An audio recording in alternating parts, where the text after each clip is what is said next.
Jai Hind students.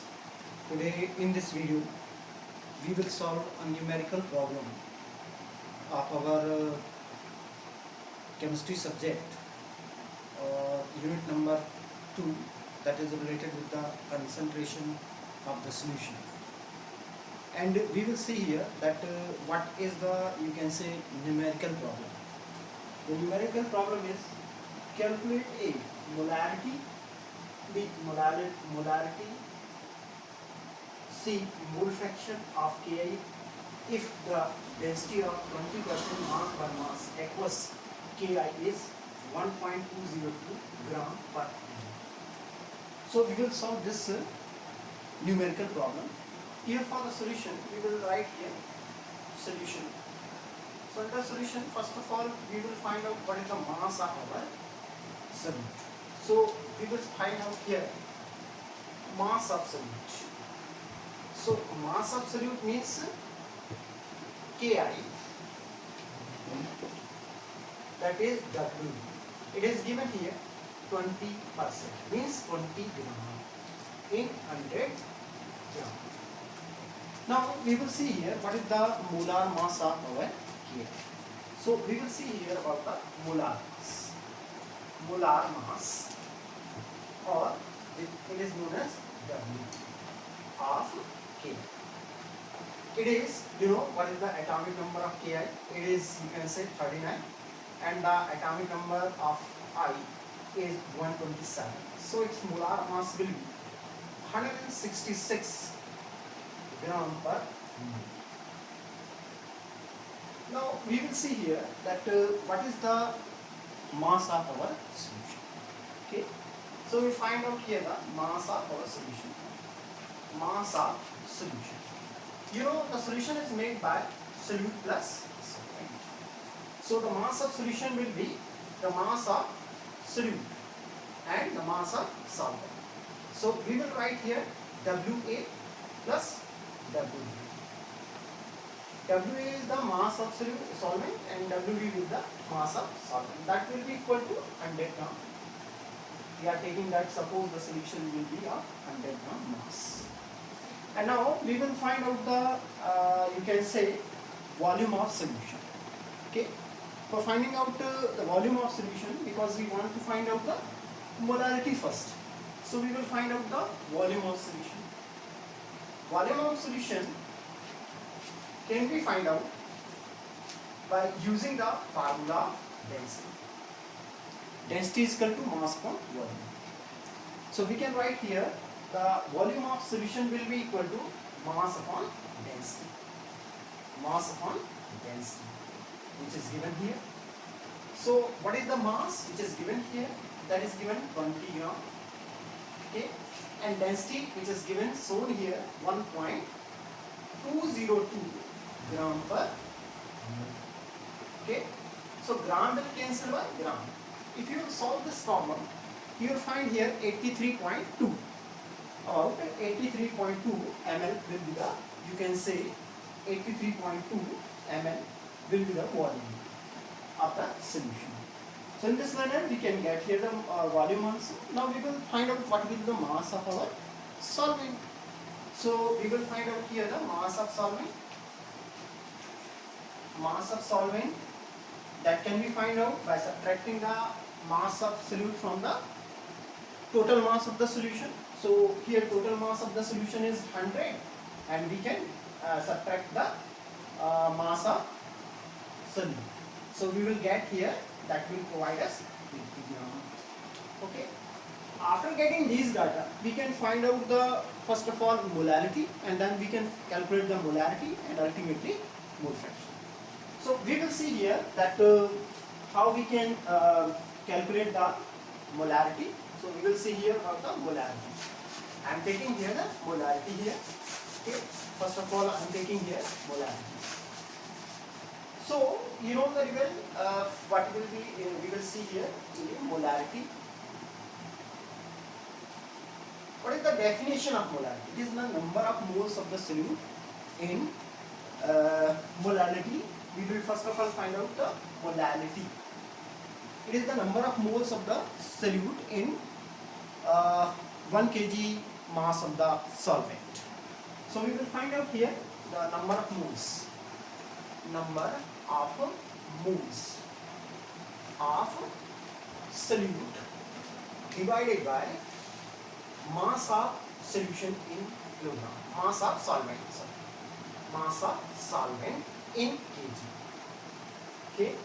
So we know very well that number of moles of the solute can be found out by dividing the given mass by the molar mass. So we can take here that 20 divided by 20 gram divided by 166 gram, and that is the, you can say, divided by the mass, you can say mass of the solvent. The mass of the solvent which we have already found out, it is 80 gram. So 80 gram will be divided by 1000 gram per kg. Okay. So we will get here that will be equal to 20 gram into 1000 gram per kg, and divided by, you can see here that it will be 80 gram, and into 166 gram you can take here, 166 gram. Now this gram will cancel by this gram, and this gram will cancel by this gram. 21 the 20, 24 the 80, 4 1 the 4, 425 the 100. So in this manner you will get this particular type of value, and you will get here the you can say molality. So it will be you will find here number of moles. So after it will provide you the moles. Okay. Now we will see here that it will provide you about, you can say, its value will come here, about, you will find here what will the value of it. It will be equal to 250 per kg divided by 166, you can say 166, so per kg, mole per kg. So you can also write here mole. Now what you will get here, you will get here the value of it. Its value will come here in this manner. You will see here that its value will be equal to 1.51 mole per kg. So this is the, you can say, molality which we have calculated. Okay. Now we will see here about the next, you can say,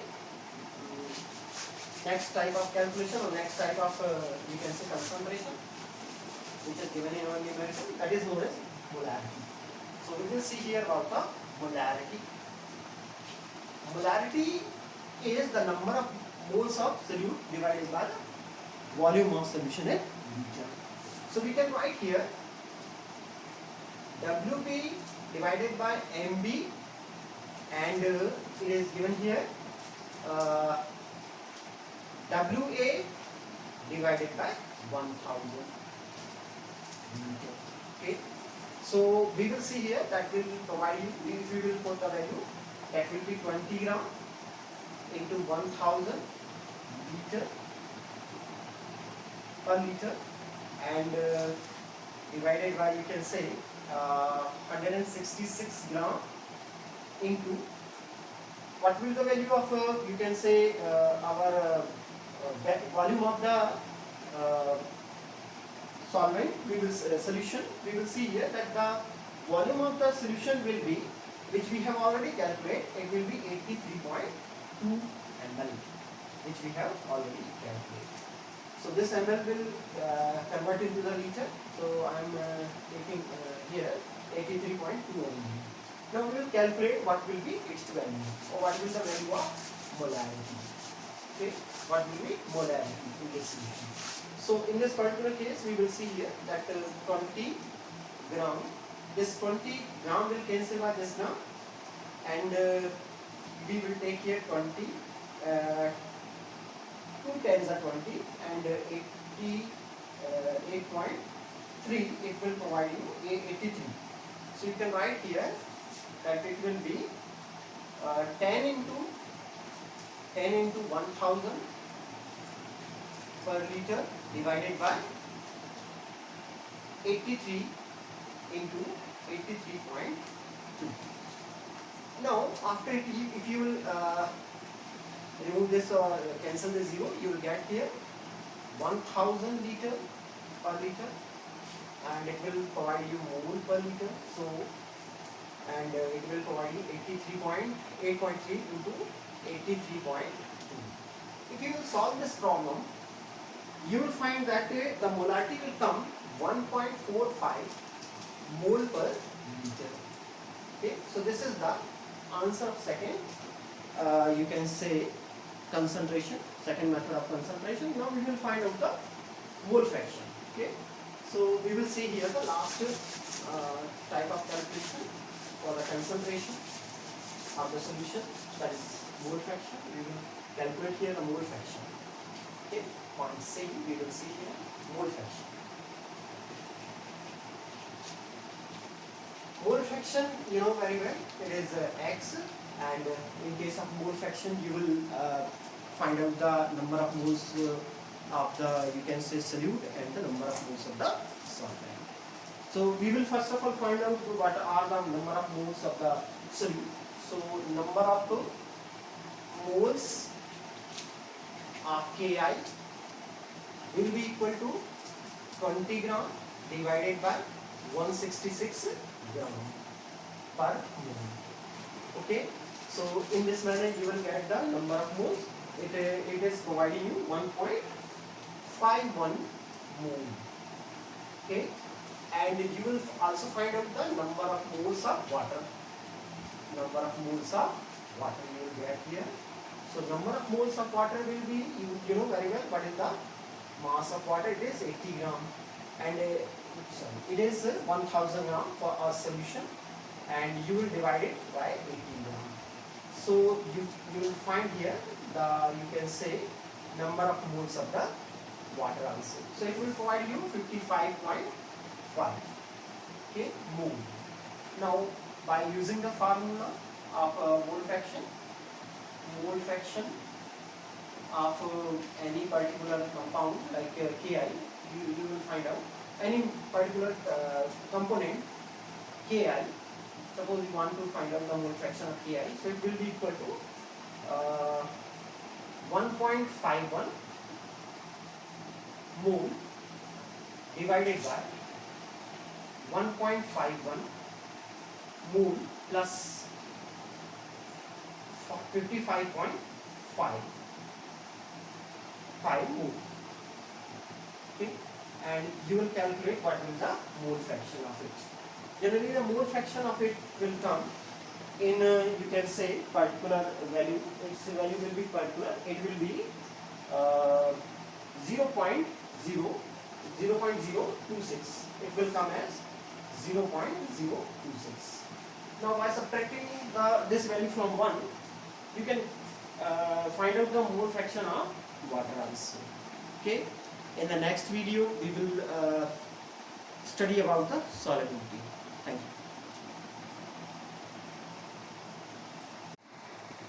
you. In this video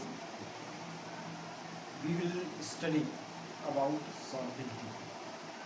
So first of all we will see what is the definition of solubility.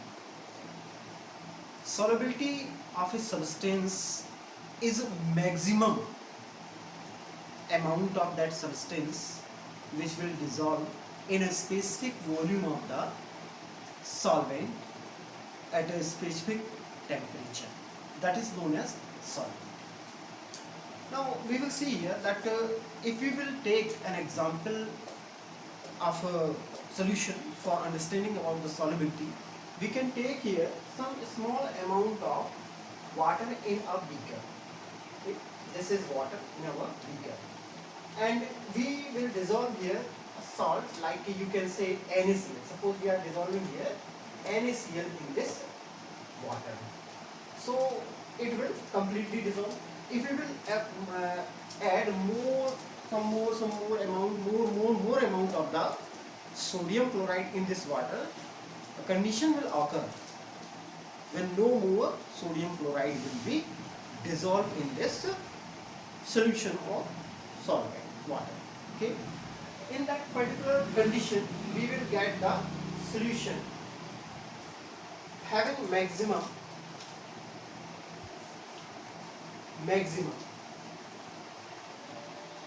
amount of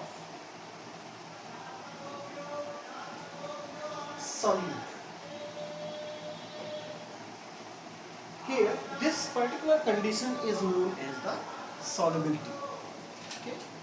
Now generally, as we know very well, that it depends upon the concentration. So in case of solubility, the concentration of the solute will be maximum, or the concentration of the solution will be maximum. So one can say that the solubility is also directly proportional to the concentration of the solution. Now we will see a particular topic related with the solubility, that is known as solubility of a solid in liquid. So we will see here, first point, solubility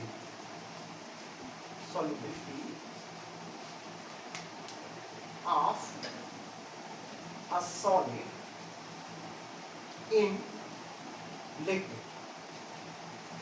Solubility of a solid in liquid. We can dissolve sugar or salt in water, while naphthalene and anthracene cannot dissolve in this water. Similarly, we can dissolve naphthalene and anthracene in benzene, a type of solvent, organic solvent. So here in this organic solvent, sugar and sodium chloride will not be soluble. As you know very well that in previous class we have already studied about the polarity. That polar compound will be soluble in a polar solvent, or polar solute will be soluble in a polar solvent. Similarly, non-polar will be soluble in non-polar solvent. So you can say here that polar solute will be soluble in polar solvent. Okay, polar solute will be soluble in polar solvent. Similarly, non-polar solute will be soluble in non-polar solvent. Okay. On the basis of interaction between the, you can say, solute and solvent, one can say that a polar solute will be soluble in polar solvent and non-polar will be soluble in non-polar solvent. It is due to the interaction between these two, means solute and solvent. So one can say that like dissolves like. So here we can say like, you can say simple concept comes that like dissolves like. Okay. The process of dissolving of a solute in a solvent, like dissolving of sugar in water, is known as dissolution. Okay. Now we will see here that after at a particular, you can say, temperature, we can dissolve maximum amount of sugar or salt in water. Now if you will dissolve maximum amount, then there will be a particular type of condition will occur, then no more sugar or salt will be soluble in water. That particular condition is known as equilibrium condition. We have already studied one of the, you can say, equilibrium phase of the, you can say, physical equilibrium, in which our solid will be dissolved in a liquid. So here a type of equilibrium will, you can say, obtain or attain between the solute plus solvent. So we can write here that the solute plus solvent, when will dissolve, they will provide us the equilibrium, okay, between the solution and these two, you can say, components. So in that particular case, we will find that this is the equilibrium state.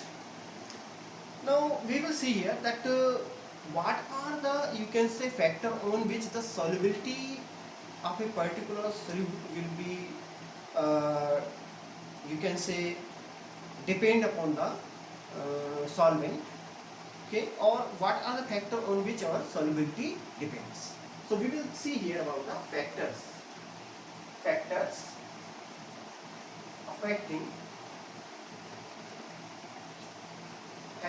affecting solubility.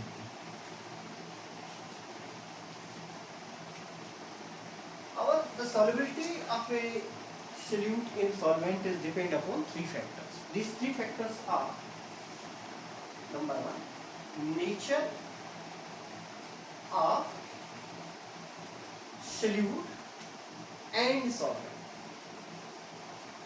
Nature of solute and solvent. Second factor is effect of temperature.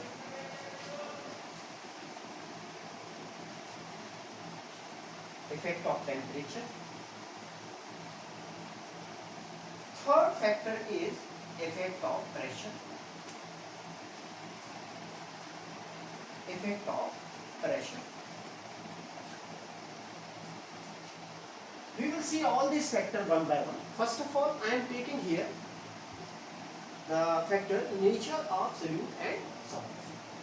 So in case of nature of solute and solvent, we have already studied that there should be the, you can say, interaction between the solute and solvent, and the, you can say, solute should be polar and the solvent should also be polar. Okay. If there is no, you can say, interaction between the solute and solvent, then they will not be solvent. So this is one of the factors. Now we will see here the next factor on which our solubility is depend, that is known as effect of temperature. Okay, we will see here the second factor, that is known as effect of temperature. Effect of temperature.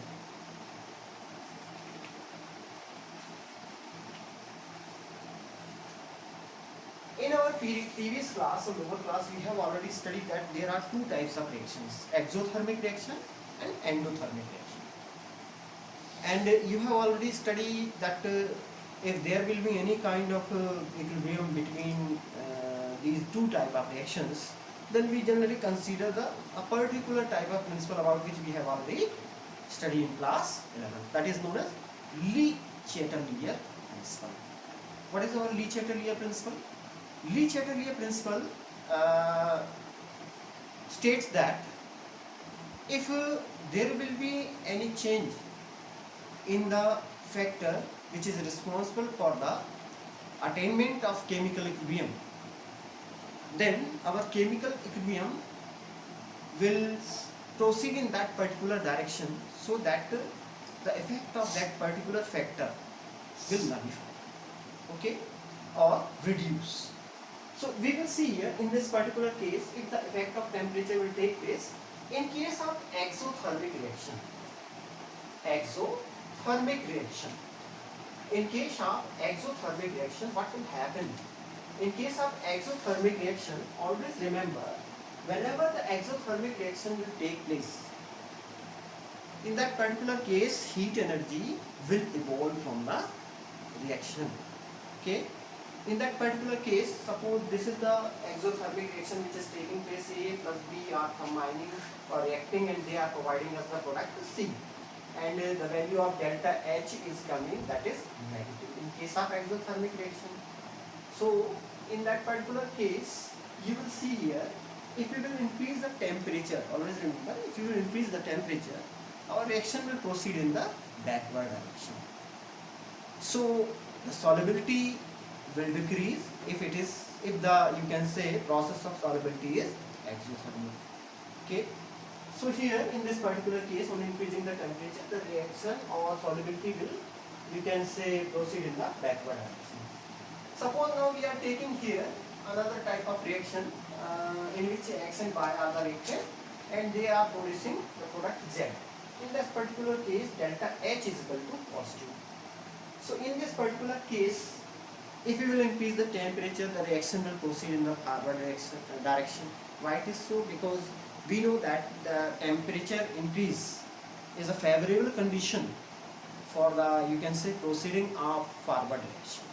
That's why our reaction will proceed in the forward direction.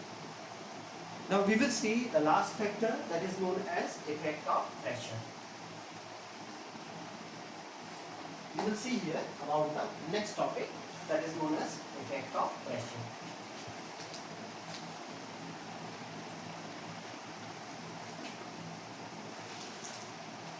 As we know very well that the solubility of a solid in liquid is depend upon the, you can say, solid and liquid phase of the solute and solvent, and these phases are incompressible. We cannot compress these phases. Okay, that's why we will see here that in that particular case the solubility, there is no effect on the solubility of a solid in liquid if we will increase the pressure. Okay, so there is no effect of pressure on the solubility of a solid in liquid. Okay, further about the next topic, solubility of a gas in liquid, we will study in the next video. Thank you.